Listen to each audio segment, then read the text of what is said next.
Hey there, welcome to ScribeWare's video number 3, where we're going to go over making an observation in an inspection report.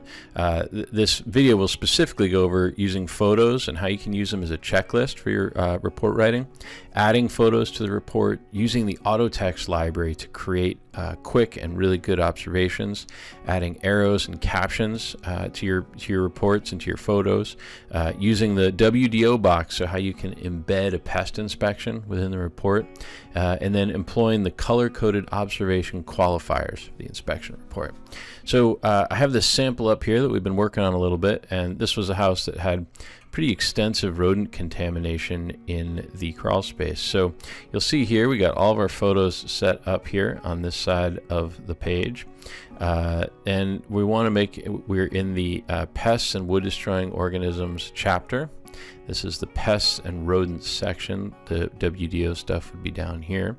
So we're going to make an observation. We'll click on that. Now, a lot of this is knowing the library, and of course I wrote the library, so I know what it says, but you'll find it really incredibly fast once you start to get familiar with the library of finding the observation you want.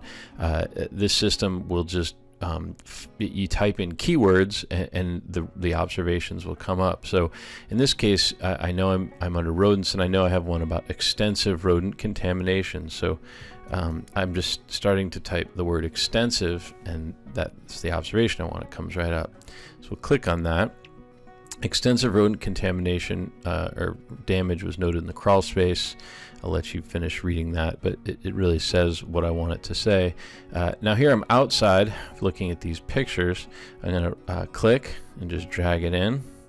So we're going to drag in, these are the entry points that we saw on the outside. This is always kind of your first clue that maybe this is going to be a pretty rodenty crawl space. Now I'm fast forwarding to the end, because the crawl space was also sort of the end of my inspection sequence. So now I'm just quickly kind of again just clicking and dragging images in that I want to have in the report. That's probably enough. You don't need to put too many in. You kind of get the point, right? A lot of rodent stuff down there. So that's how easy it is. Now you notice that on this side it leaves little check marks, and so in that way the software really, if you take a picture of every observation, this becomes your checklist. I also like to use a little handheld voice recorder, and then when I'm done with the report, I'll kind of go back and check, and there's usually a few things on there that I wasn't able to take a picture of, but for the most part I can get the entire report filled out very accurately just using my pictures and dragging them in like this. So now we have an observation set up, right? Extensive rodent contamination. We got all these pictures. So let's say you want to add a caption on a picture. You just click on it. It's going to open it up. We could use just the little circle guy here, and if you want you could make it a different color. Then we could be descriptive: rodent entry point at south side, and we'll put that in the report.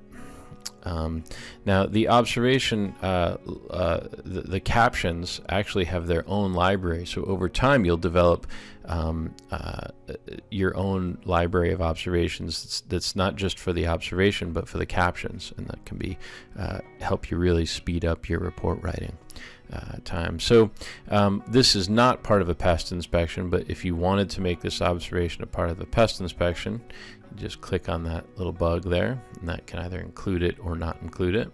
And then you can see here these qualifiers.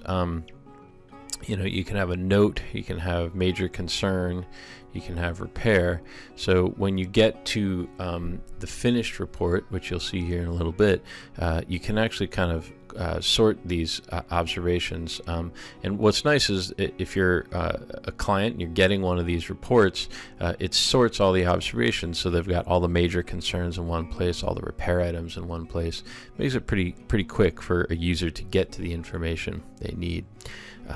So anyway, it's that simple to change the observation qualifier. You just click on it.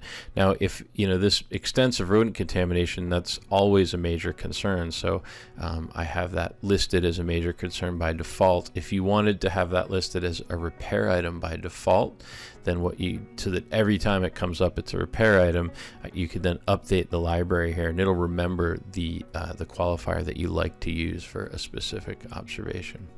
So anyway, I hope that makes sense. It's really that easy to write an observation in ScribeWare, and we'll be doing more of these and going into some more detail, but this is just kind of a quick overview of how to write an observation and using a few of the features that are in the system. Thanks for watching. Cheers.